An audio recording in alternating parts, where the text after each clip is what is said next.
Assalamualaikum warahmatullahi wabarakatuh. Perkenalkan, kami dari kelompok 3 dengan nama Nina Siti Munawaroh, Dewi Fatimatu Zahro, dan Indi Konita. Di sini kami akan menjelaskan sedikit mengenai pembuktian teorema. Pembuktian teorema. Pembuktian teorema mencakup 3 pembahasan pokok. Yang pertama, langkah pembuktian teorema dengan sifat bilangan. Yang kedua, bukti langsung. Dan yang ketiga, bukti tak langsung. 1. Langkah pembuktian teorema dengan sifat bilangan.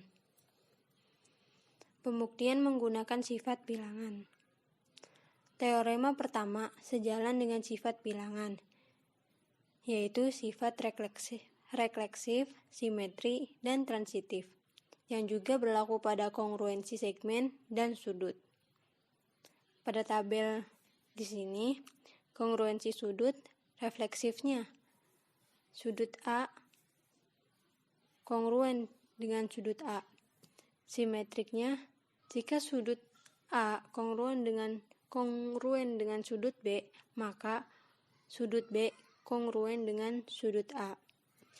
Transitifnya, jika sudut A kongruen dengan sudut B dan sudut B kongruen dengan sudut C, maka sudut C kongruen dengan sudut A.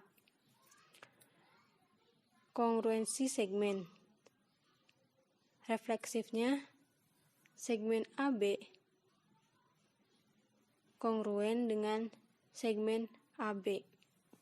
Simetriknya, jika segmen AB kongruen dengan segmen CD, maka segmen CD kongruen dengan segmen AB. Transitifnya, jika segmen AB kongruen dengan segmen CD dan segmen CD kongruen dengan segmen EF, maka segmen AB kongruen dengan segmen EF. 6 langkah pembuktian teorema. Yang pertama, jika teorema tidak dalam bentuk jika maka, tulis kembali dalam bentuk jika maka. Yang kedua, gambar dan beri nama diagram untuk memperlihatkan kondisi atau syarat teorema. Yang ketiga, tulis diketahui dari hipotesis dari pernyataan jika maka. Tulis buktikan dari konklusif pernyataan jika maka. Yang kelima, analisis apa yang harus dibuktikan dan pikirkan rencananya. Yang keenam, tulis bukti, nyatakan definisi, postulat, atau teorema yang sudah buktikan sebagai alasan. Contoh, pembuktian dengan menggunakan sifat transitif. Jika titik A, B, C, dan D pada satu garis, sehingga B titik tengah segmen AC dan C titik tengah segmen BD, maka segmen AB kongruen dengan segmen CD. Seperti langkah-langkah teorema yang di atas, kita harus memenuhi langkah-langkah tersebut. Langkah pertama, jika teorema tidak dalam bentuk jika maka, tulis kembali dalam bentuk jika maka. Nah, dalam soal tersebut sudah memenuhi kriteria jika maka. Langkah kedua, gambar dan beri nama diagram untuk memperlihatkan kondisi atau syarat teorema. Pada langkah kedua, kita harus menggambar dan memberi nama. Nah, di sini sudah ada gambar dan namanya. Langkah ketiga, tulis diketahui dari hipotesis dari pertanyaan jika maka. Langkah ketiga, diketahui B titik tengah segmen AC dan C titik tengah segmen BD. Langkah keempat, tulis buktikan dari konklusif dari pertanyaan jika maka. Yang dibuktikannya kan segmen AB kongruen dengan segmen CD. Yang kelima, analisis apa yang harus dibuktikan dan pikirkan rencananya. Rencananya yakni interpretasi dari masing-masing pernyataan yang diketahui sebagai kongruensi segmen. Maka kita gunakan fakta bahwa kongruensi segmen memenuhi sifat transitif. Langkah 6, tulis bukti. Pernyataan B titik tengah segmen AC, alasannya itu diketahui karena sudah terdapat dalam soal atau pertanyaan. C titik tengah segmen BD, alasannya itu sudah diketahui, sama kayak nomor 1. Terus segmen AB kongruen dengan segmen BC karena jarak antara segmen AB dan segmen BC sama dan B itu di tengah-tengah antara segmen A dan C. Lalu segmen BC kongruen dengan segmen CD. Penjelasannya sama seperti nomor 3. Nomor 5, segmen AB kongruen dengan segmen CD. Karena alasannya yaitu sifat transitif. 2. Pembuktian menggunakan penambahan dan pengurangan pada sifat kesamaan sifat bilangan. Sifat kesamaan sifat bilangan. Penambahan pada kesamaan jika A sama dengan B dan C sama dengan D, maka A ditambah C sama dengan B ditambah D. Pengurangan pada kesamaan jika A sama dengan B dan C sama dengan D, A lebih besar dari C, maka A dikurangi C sama dengan B dikurangi D. Perkalian pada kesamaan jika A sama dengan B dan C sama dengan D, maka A dikali C sama dengan B dikali D. Prinsip substitusi. Jika A sama dengan B, maka A dapat diganti oleh B pada kesamaan maupun ketidaksamaan. Contoh. Pembuktian dengan penambahan pada kesamaan. Penambahan sudut. Jika ukuran sudut APB sama dengan ukuran sudut DQE, ukuran sudut BPC sama dengan ukuran sudut EQF, PB di antara PA dan PC, dan QE antara QD dan QF, maka ukuran sudut APC sama dengan ukuran sudut DQF. Bukti. Diketahui ukuran sudut APB sama dengan ukuran sudut DQE. Ukuran sudut BPC sama dengan ukuran sudut EQF. Buktikan. Ukuran sudut APC sama dengan ukuran sudut DQF. Nah, dalam gambar tersebut kita dapat mengetahui sifat-sifat kesamaan dan sifat bilangan. Pernyataan. Yang pertama, ukuran sudut APB sama dengan ukuran sudut DQE. Alasannya karena sudah diketahui, yakni pada pernyataan atau soal. Yang kedua, sudut BPC sama dengan sudut EQF. Alasannya diketahui karena sudah terdapat dalam pernyataan atau soal. Yang ketiga, ukuran sudut APB ditambah ukuran sudut BPC sama dengan ukuran sudut DQE ditambah ukuran sudut EQF. Ini merupakan sifat penambahan pada persamaan. Dalam slide yang kelima, penambahan pada kesamaan jika A sama dengan B dan C sama dengan D, maka A ditambah C sama dengan B ditambah D. Itu merupakan jawaban alasan dari nomor 3. Nomor 4, ukuran sudut APB ditambah ukuran sudut BPC sama dengan ukuran sudut APC. Alasannya, definisi keantaraan sinar. Definisi keantaraan sinar dapat juga disebut penjumlahan sudut. Nomor 5, ukuran sudut DQE ditambah ukuran sudut EQF sama dengan ukuran sudut DQF. Alasannya karena penjumlahan sudut atau definisi keantaraan sinar. Nomor 6, ukuran sudut APC sama dengan ukuran sudut DQF. Alasannya prinsip substitusi. Secara umum, informasi yang menyatakan bahwa sinar di antara yang lainnya tidak dituliskan pada diketahui. Ini cukup disiratkan pada gambar. Pembahasan yang kedua yaitu bukti langsung. Pembuktian teorema menggunakan suplemen dan komplemen.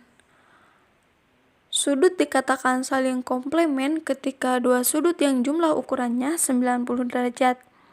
Dan sudut dikatakan saling suplemen ketika dua sudut yang jumlah ukurannya 180 derajat. Adapun sudut pasang segaris adalah sepasang sudut dengan satu sisi bersekutu sehingga gabungan sudut dengan sudut lainnya itu adalah garis. Contoh, di sini ada sudut PQR pasangan segaris dengan sudut RQS, di mana ketika sudut PQR dan RQS dijumlahkan itu hasilnya 180 derajat. Berarti ini adalah sudut yang saling suplemen. Nah, ketika sudut PQR dan sudut RQS digabungkan, itu akan membentuk sebuah garis, akan menjadi sudut pasangan segaris. Contoh teorema komplemen kongruen. Dua sudut yang komplemen pada dua sudut sama atau sudut kongruen adalah kongruen. Diketahui bahwa sudut A komplemen dengan sudut C, sudut B komplemen dengan sudut C. Buktikan bahwa sudut A kongruen dengan sudut B. Pernyataan yang pertama, sudut A komplemen dengan sudut C. Alasannya diketahui dari pernyataan yang di atas. Pernyataan yang kedua, ukuran sudut A ditambah ukuran sudut C sama dengan 90 derajat.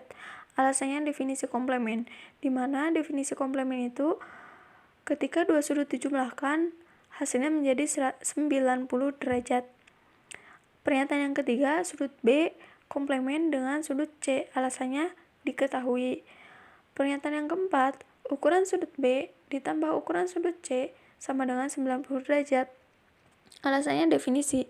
Yang dimaksud adalah definisi komplemen, di mana ketika dua sudut dijumlahkan, itu hasilnya menjadi 90 derajat. Pernyataan yang kelima, ukuran sudut A ditambah ukuran sudut C sama dengan ukuran sudut B ditambah ukuran sudut C. Alasannya prinsip substitusi, karena kita akan menghilangkan sudut C dan untuk membuktikan sudut A kongruen dengan sudut B.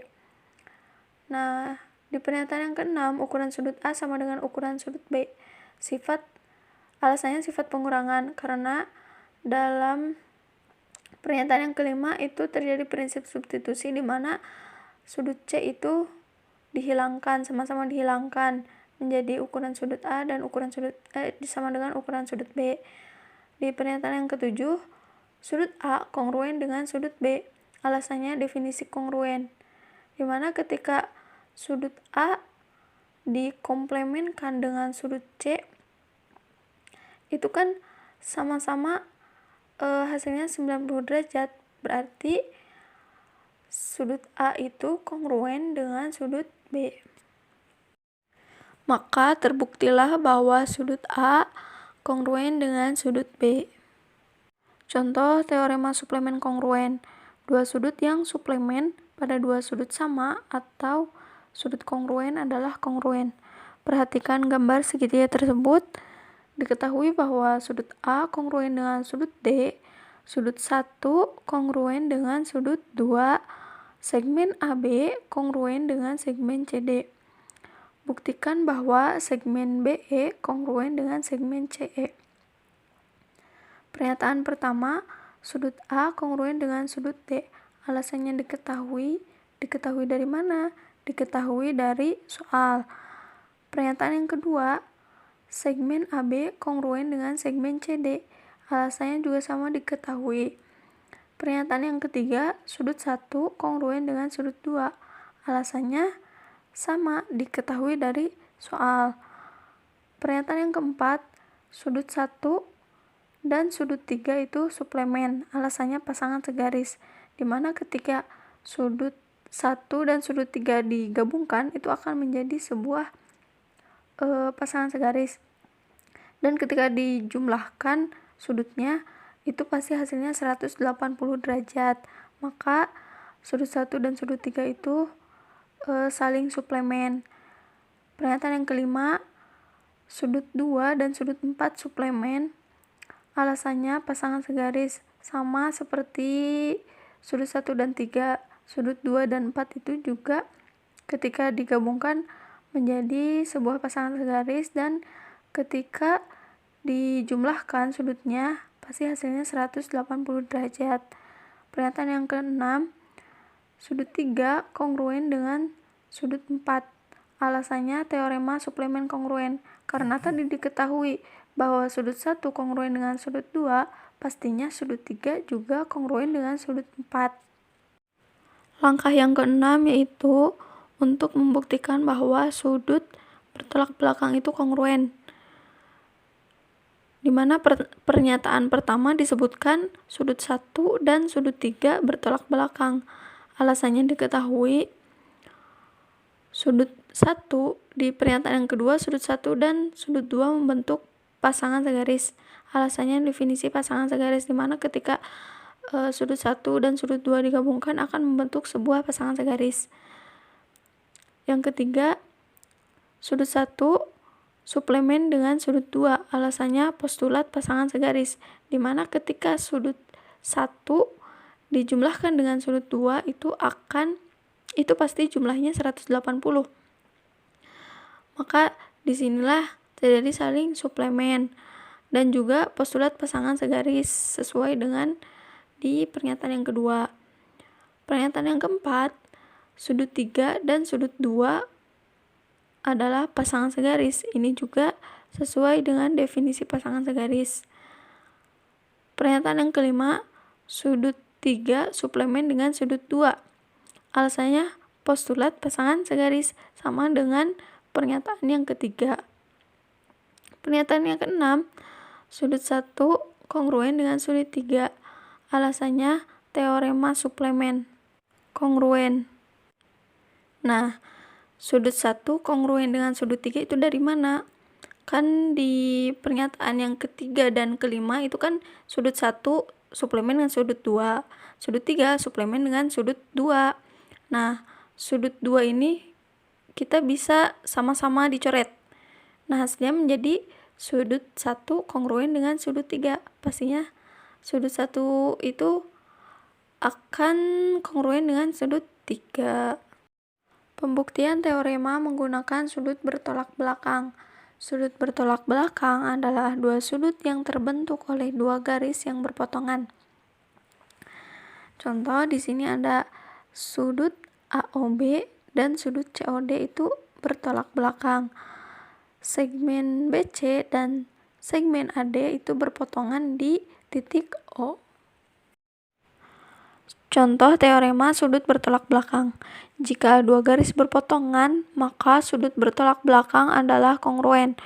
Cara pembuktiannya, langkah pertama sudah tertulis dalam bentuk jika maka, yang mana dua garis berpotongan itu sebagai P, sudut bertolak belakang adalah kongruen itu sebagai Q, kan jika P maka Q ya. Nah, di langkah yang kedua menggambarkan garis yang berpotongan tersebut. Di langkah yang ketiga, diketahui bahwa dua pasangan sudut bertolak belakang itu sudut 1 dan sudut 3 bertolak belakang, sudut 2 dan sudut 4 bertolak belakang. Langkah yang keempat, buktikan bahwa sudut 1 kongruen dengan sudut 3, sudut 2 kongruen dengan sudut 4. Ini dari mana? Kan di soal disebutkan sudut bertolak belakang adalah kongruen, maka kita harus membuktikan bahwa sudut 1 kongruen dengan sudut 3, sudut 2 kongruen dengan sudut 4. Langkah yang kelima, kita harus membuat rencana atau interpretasi. Akan dibuktikan bahwa sudut 1 kongruen dengan sudut 3 dengan menggunakan fakta bahwa sudut 1 dan sudut 2 membentuk pasangan segaris, dan bahwa sudut 2 dan sudut 3 membentuk pasangan segaris dengan menggunakan postulat pasangan segaris dan teorema suplemen kongruen. Membuktikan bahwa sudut 2 kongruen dengan sudut 4. Langkah yang keenam yaitu untuk membuktikan bahwa sudut bertolak belakang itu kongruen, di mana pernyataan pertama disebutkan sudut 1 dan sudut 3 bertolak belakang. Alasannya diketahui. Sudut 1 di pernyataan yang kedua, sudut 1 dan sudut 2 membentuk pasangan segaris. Alasannya definisi pasangan segaris, di mana ketika sudut 1 dan sudut 2 digabungkan akan membentuk sebuah pasangan segaris. Yang ketiga, sudut 1 suplemen dengan sudut 2. Alasannya postulat pasangan segaris, di mana ketika sudut 1 dijumlahkan dengan sudut 2 itu pasti jumlahnya 180. Maka disinilah terjadi saling suplemen dan juga postulat pasangan segaris sesuai dengan di pernyataan yang kedua. Pernyataan yang keempat, sudut 3 dan sudut 2 adalah pasangan segaris. Ini juga sesuai dengan definisi pasangan segaris. Pernyataan yang kelima, sudut 3 suplemen dengan sudut 2. Alasannya postulat pasangan segaris, sama dengan pernyataan yang ketiga. Pernyataan yang keenam, sudut 1 kongruen dengan sudut 3. Alasannya teorema suplemen kongruen. Nah, sudut 1 kongruen dengan sudut 3 itu dari mana? Kan di pernyataan yang ketiga dan kelima itu kan sudut 1 suplemen dengan sudut 2, sudut 3 suplemen dengan sudut 2. Nah, sudut 2 ini kita bisa sama-sama dicoret. Nah, hasilnya menjadi sudut 1 kongruen dengan sudut 3. Pastinya sudut 1 itu akan kongruen dengan sudut 3. Pembuktian teorema menggunakan sudut luar. Sudut luar segitiga adalah sudut yang membentuk pasangan segaris dengan satu sudut segitiga. Sudut luar itu sudutnya pasti lebih besar dari sudut dalam segitiga. Sedangkan sudut dalam berjauhan terhadap sudut luar segitiga adalah sudut segitiga yang tidak berbatasan dengan sudut luar itu. Nah, setiap segitiga pasti mempunyai 6 sudut luar, seperti pada gambar yang ada di PPT ya. Contoh teorema sudut luar. Ukuran sudut luar segitiga lebih besar dari ukuran sudut dalam yang berjauhan. Cara membuktikannya, langkah yang pertama kita menentukan jika makanya terlebih dahulu. Jika sudut 1 adalah sudut luar segitiga ABC, maka ukuran sudut 1 lebih besar dari ukuran sudut 2. Diketahui bahwa segitiga ABC dengan sudut luar 1. Buktikan ukuran sudut 1 lebih besar dari ukuran sudut 2. Rencananya akan dibuktikan bahwa ukuran sudut 1 lebih besar dari ukuran sudut 2 dengan menggunakan fakta bahwa sudut 1 pasangan segaris dengan sudut 2 dan sudut 1 bertolak belakang dengan sudut 3 dengan menggunakan postulat pasangan segaris dan teorema sudut bertolak belakang. Langsung pada tabel, di pernyataan yang pertama, sudut 1 merupakan sudut luar segitiga ABC. Alasannya diketahui dari informasi soal yang tadi. Di pernyataan yang kedua, misalkan M titik tengah segmen AC. Yang namanya titik tengah itu pasti membagi dua bagian yang sama besar. Kemudian di pernyataan yang ketiga, pada segmen BM dipilih D, sehingga segmen BM kongruen dengan segmen MD. Maksudnya, kita ibaratkan bahwa segitiga yang ada itu hanya segitiga ABC. Kemudian kita mengambil titik yang baru yaitu titik D. Nah, disinilah terjadi bahwa segmen BM itu kongruen dengan segmen MD.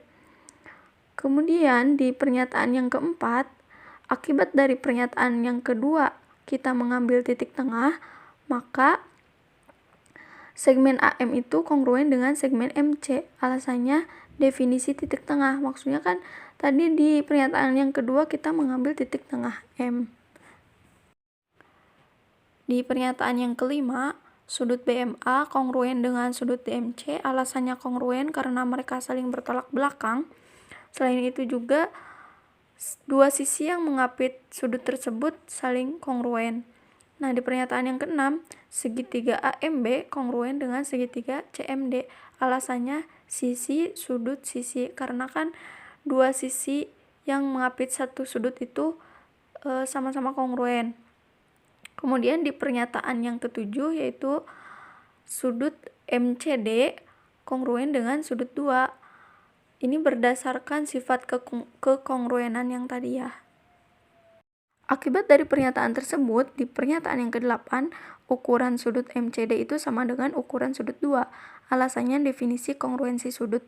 Dari mana kita bisa menemukan sudut MCD sama dengan sudut 2. Nah, kan tadi diketahui bahwa segmen BM itu kongruen dengan segmen MD. Dan segmen MC ada pada segitiga BMC dan segitiga DMC. Maka ukuran sudut MCD itu sama dengan ukuran sudut 2. Nah, kemudian di pernyataan yang ke-9, ukuran sudut MCD ditambah ukuran sudut DCE sama dengan ukuran sudut 3. Alasannya definisi keantaraan sinar. Maksudnya definisi keantaraan sinar itu adalah sinar tengah yang muncul karena dua segmen.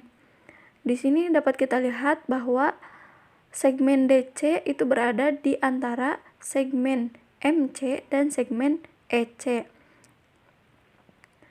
Atau bisa disebut juga dengan penjumlahan sudut, di mana sudut MCD ditambah dengan sudut ECD. Maka disinilah terjadi bahwa ukuran sudut MCD ditambah ukuran sudut DCE itu sama dengan ukuran sudut 3. Pernyataan yang ke-10, ukuran sudut 2 ditambah ukuran sudut DCE sama dengan ukuran sudut 3. Alasannya substitusi, karena kan tadi bahwa ukuran sudut 2 itu sama dengan ukuran sudut MCD, di mana di pernyataan yang ke-9, ukuran sudut MCD ditambah ukuran sudut DCE sama dengan ukuran sudut 3. Maka di sini juga berarti jika ukuran sudut 2 itu ditambahkan dengan ukuran sudut DCE, maka hasilnya ukuran sudut 3.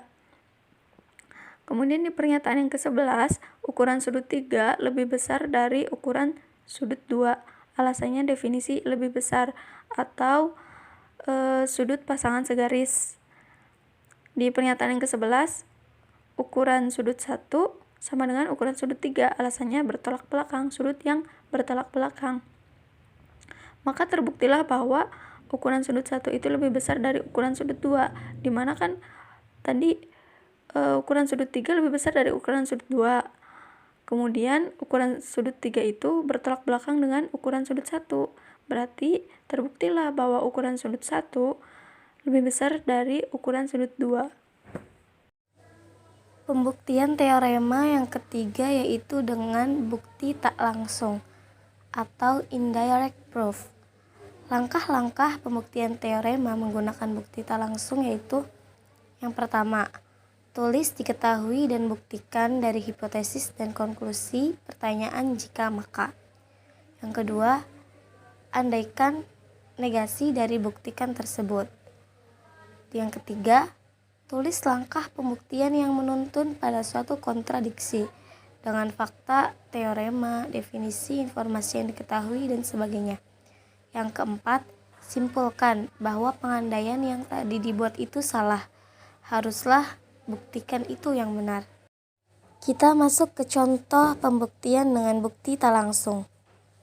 Misalkan ada suatu teorema. Jika dua garis perpotongan, maka perpotongannya satu titik. Langkah yang pertama yaitu tulislah, diketahui, dan buktikan. Yaitu diketahui, misalkan ada suatu garis G dan juga garis M yang berpotongan di titik P. Misalkan kita gambarkan seperti ini, seperti gambar di samping. Lalu kita harus membuktikan yaitu P hanya satu titik perpotongan. Lalu langkah yang kedua yaitu mengandaikan negasi dari buktikan tadi, yaitu negasi dari P yang hanya satu titik perpotongan adalah P bukan hanya satu titik perpotongan. Seperti gambar ini bisa dilihat, artinya ada titik perpotongan kedua. Kita bisa namai ini dengan Q misalnya. Kemudian kita tunjukkan bahwa mempunyai dua titik potong ini menuntun pada suatu kontradiksi dengan satu postulat. Nah, langkah-langkahnya sebagai berikut. Yang pertama, kita mempunyai pernyataan andaikan P bukan hanya satu titik potong antara garis G dan M. Alasannya adalah ini adalah pengandaian bukti tak langsung. Lalu langkah yang kedua yaitu sebutkan titik perpotongan lain. Dimisalkan di sini dengan Q, yaitu pernyataan ulang dari satu. Maksudnya adalah P kan tidak hanya memiliki satu titik perpotongan, maka kita misalkan Q di sini. Lalu yang ketiga adalah G memuat P dan Q, M memuat P dan Q. Di sini alasannya adalah gabungan dari 1 dan 2. Kita bisa lihat di gambar ini bahwa garis G memuat dua titik potong, yaitu memuat P dan Q. M juga sama, memuat dua titik potong, yaitu P dan Q. Lalu langkah keempat, yaitu P dan Q dimuat pada dua garis. Ini adalah kontradiksi dengan postulat titik garis. Karena postulat titik garis yaitu dua garis yang berpotongan hanya memiliki satu titik potong atau perpotongannya hanya pada satu titik. Sedangkan ini terdapat dua titik potong dalam satu garis, sehingga ini adalah pernyataan yang kontradiksi dengan postulat titik garis tersebut. Sehingga P adalah hanya satu titik perpotongan antara G dan M. Inilah logika bukti tak langsung, bahwa pengandaian yang tadi kita buat ternyata memang salah, dan yang benar adalah buktikan tadi atau yang sesuai dengan postulat titik garis tersebut. Kita masuk ke contoh yang kedua, yaitu misalkan ada suatu teorema, jika dua garis tegak lurus pada garis yang sama, maka dua garis sejajar. Kita buktikan dengan cara bukti tidak langsung, yaitu langkah yang pertama yaitu tulis diketahui dan buktikan. Telah diketahui yaitu dimisalkan ada suatu garis K yang tegak lurus dengan garis M, dan ada garis G yang tegak lurus dengan garis M. Lalu buktikanlah jika K itu adalah sejajar dengan garis G. Kita andaikan, yaitu negasi dari buktikan tadi. Pernyataan satu yaitu andaikan K tidak sejajar dengan garis G. Alasannya adalah ini pengandaian bukti tidak langsung. Yang kedua, K memotong G di C. Kita bisa lihat gambar satu ini. Gambarnya seperti ini. Ada garis K dan garis G yang berpotongan. Dan kita beri nama perpotongan ini dengan titik potong C. Maka terbentuklah segitiga A, B, C. Kita beri nama sisi sudut-sudut lainnya adalah A dan B. Maka terbentuklah segitiga ABC. Lalu yang keempat yaitu M di sini adalah measure atau ukuran. Ukuran sudut DAC lebih besar dari ukuran sudut ABC. Nah, kita lihat di sini ukuran sudut DAC lebih besar dari ukuran sudut ABC. Ini merupakan teorema sudut luar, bahwa ia memiliki sudut yang lebih besar, sudut luar itu. Lalu pernyataan yang kelima yaitu garis K tegak lurus dengan garis M dan garis G tegak lurus dengan garis M. Ini diketahui dari pernyataan tadi, diketahui tadi. Nah, kita akan menyusun langkah-langkah yang kontradiksi dengan fakta. Ini adalah faktanya. Sudut BAC dan sudut ABC siku-siku, definisi garis tegak lurus. Nah, jika dua garis tegak lurus dan berpotongan pada garis yang sama, maka dua garis itu sejajar dan akan membentuk sudut siku-siku. Sehingga ukuran sudut DAC sama dengan ukuran sudut ABC, yaitu sudut siku-siku, dan kontradiksi dengan pernyataan yang keempat tadi, bahwasanya ukuran sudut DAC lebih besar dari sudut ABC. Karena setiap sudut siku-siku itu ukurannya harus sama. Maka pengandaian tadi salah.